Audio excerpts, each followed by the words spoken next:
माँ Gayatri recording studio.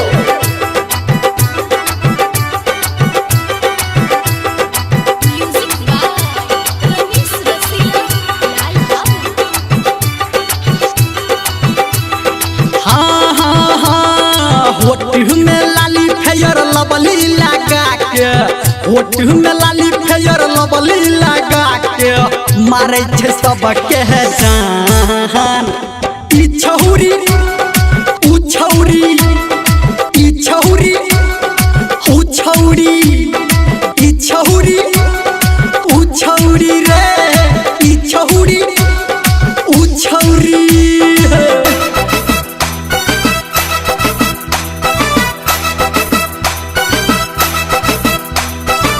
अभी आप सुन रहे हैं सावरिया म्यूजिक। ई छौरी ऊ छौरी, ई छौरी ऊ छौरी।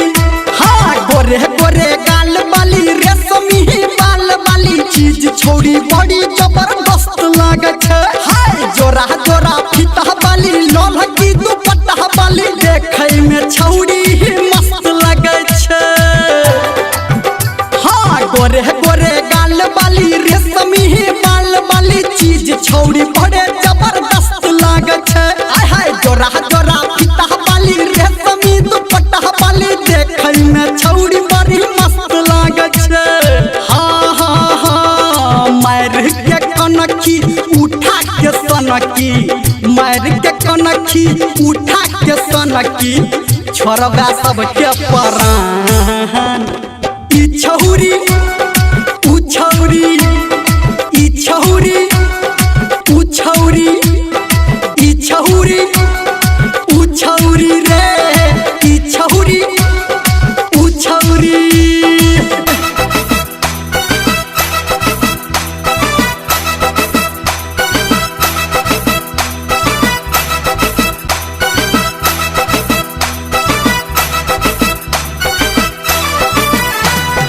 ई छौरी ऊ छौरी, ई छौरी ऊ छौरी।